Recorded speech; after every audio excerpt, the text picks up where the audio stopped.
Examination of ulcer. On inspection, first note the size and shape of the ulcer and measure the size in centimeters in 2 dimensions with a measuring tape. Then note the number, whether it is a single ulcer or are there similar ulcers elsewhere on the body. Now note the exact anatomical location of the ulcer. Many ulcers have a characteristic site where they occur. For example, a varicose ulcer is located on the medial aspect of the lower third of the leg. Rodent ulcers are confined to an area of the face above the line joining the angle of the mouth to the ear lobule. Tuberculous ulcers are common in the neck over the sites of tuberculous lymphadenopathy. An ulcer on a weight-bearing area is usually a trophic or neuropathic ulcer. For example, over the heels as seen in this patient, or over the sacrum and other bony points in a bedridden patient. And arterial or ischemic ulcers occur over the dorsum of the foot and the toes. Next, inspect the margin and the edge of the ulcer.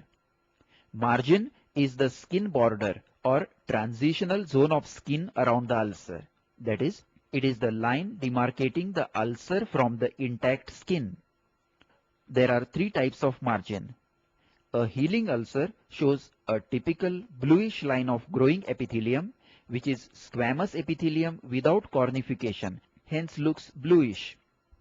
Inside this line is the red granulation tissue covered by a single layer of epithelium, which is transparent and shows the red color of the underlying granulations.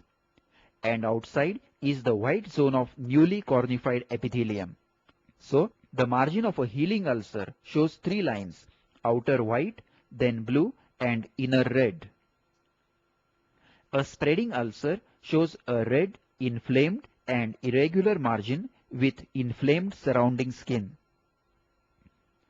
A chronic non-healing ulcer shows marked fibrosis with thickened white skin margins without the blue line of growing epithelium. Edge is the mode of union between the floor and the margin of the ulcer. So it has thickness, a 3rd dimension, and it can be inspected as well as palpated. There are 5 types of edges.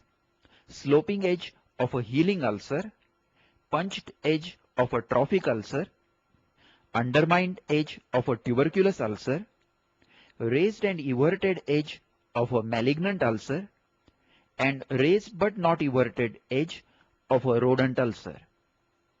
Now let us inspect the 5 types of ulcer edges. First is the sloping edge. In a healing ulcer, the healthy granulations over the floor are slightly below the skin surface, and the skin is sloping down to it. Also, the skin thins out gradually if seen under a microscope. So, healing ulcer has a sloping edge. Punched edge. In a trophic ulcer, the tissue destruction is equal in all planes from skin to bone. So, the ulcer is deep with a vertical edge, as if the tissue had been punched out. This is the punched edge of a trophic ulcer. Undermined edge. In a tuberculous ulcer, the tissue destruction is more in the subcutaneous plane than in the skin. So the skin overhangs at the edge, as demonstrated by this pin under the skin margin. This is termed as the undermined edge. Everted edge. In a malignant ulcer, the malignant tissue grows very fast and overhangs the skin margin. The ulcer itself is raised above the skin level. Note the overhanging tissue, particularly at the lower border. This is the raised and everted edge of a malignant ulcer.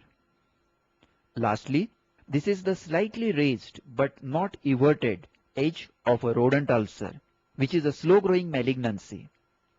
Note the tissue destruction caused near the nasal ala, and on the upper side, the raised rolled edge with nodules is seen. Now inspect the floor of the ulcer. Floor is the exposed surface of the ulcer. Note the type of granulation tissue, the amount of slough, and the nature of the discharge. A healthy ulcer shows healthy granulation tissue, no slough, and a small amount of serous discharge. A spreading or infected ulcer shows areas of unhealthy granulation tissue and areas of slough. Slough is necrotic soft tissue which has not yet separated from the living tissue. A chronic non-healing ulcer shows pale, flat granulation tissue which does not bleed easily on touch. A larger sized ulcer where epithelialization is not completed in time shows hypertrophic granulation tissue.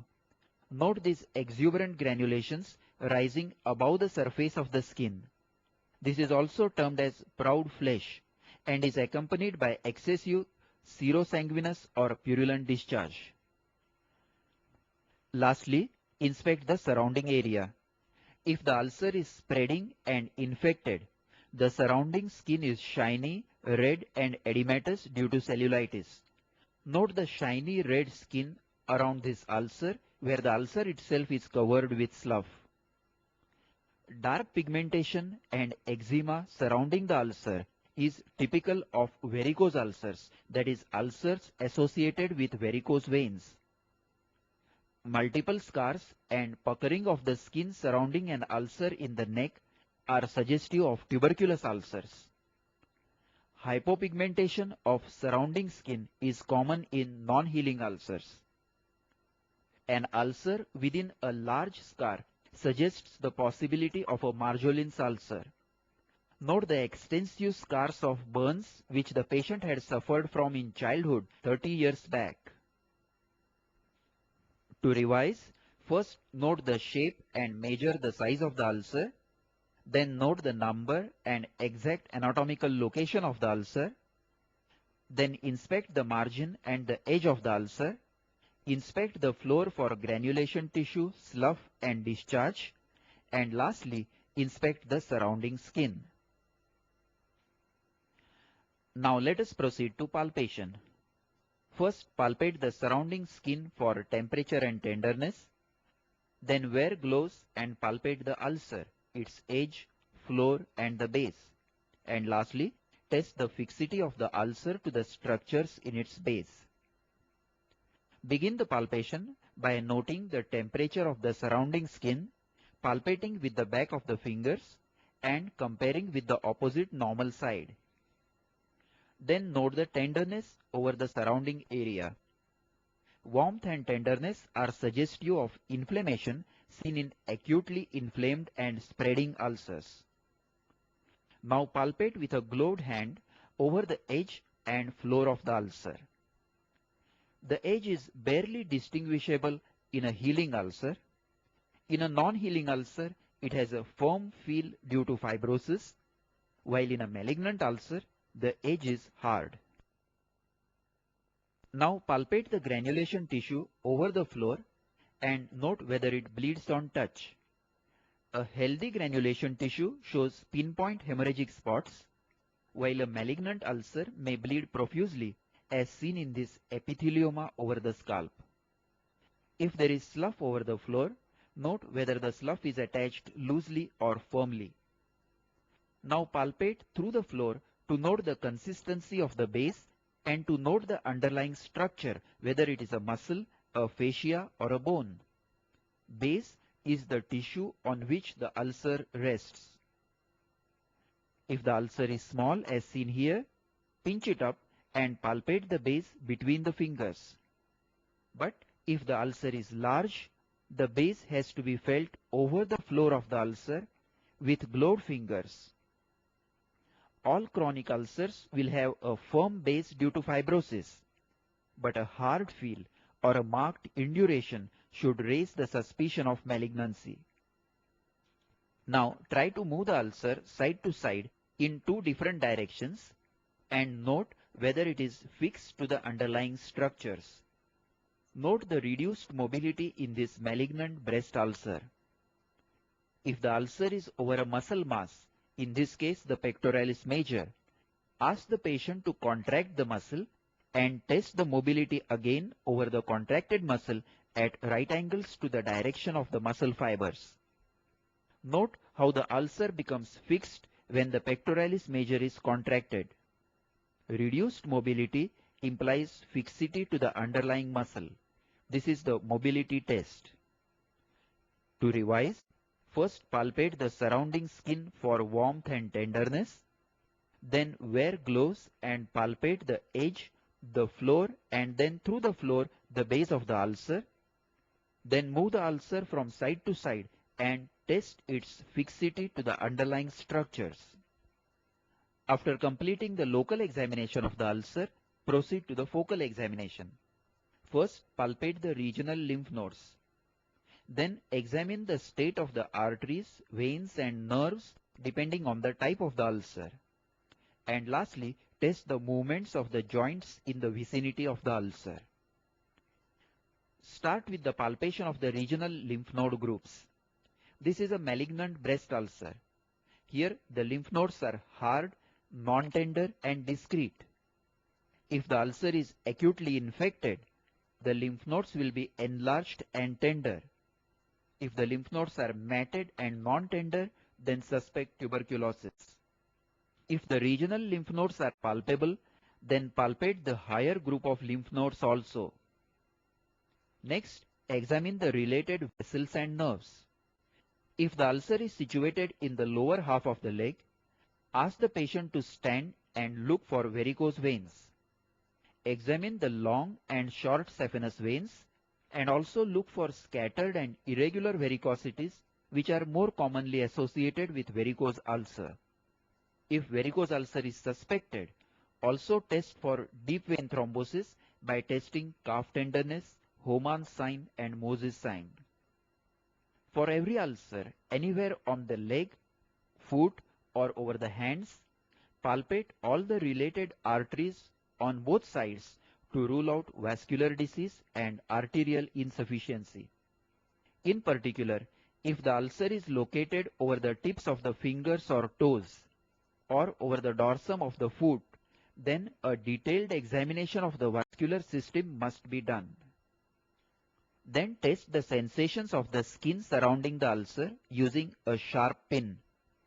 If the sensations are diminished, and particularly if the ulcer is of trophic type over a pressure-bearing area, then the neurological examination must be conducted in full details. Map the areas of diminished sensations. Palpate posterior tibial, ulnar and greater auricular nerves for thickening as observed in leprosy. Look for hypopigmented anesthetic patches over the limbs, back and face and for features of leonine face. And if a spinal cord lesion is suspected, test accordingly. Lastly, examine the joints close to the ulcer and test the active and passive movements. Restriction of movements of the joints indicates muscle or tendon involvement or a painful inflammation. Having thus completed the focal examination, perform a quick systemic examination. In particular, examine the cardiovascular system for evidence of congestive cardiac failure which delays ulcer healing. Examine the respiratory system for tuberculosis and secondaries, and examine the abdomen for evidence of splenomegaly in hemolytic anemias in leg ulcers. This concludes the clinical examination of ulcer.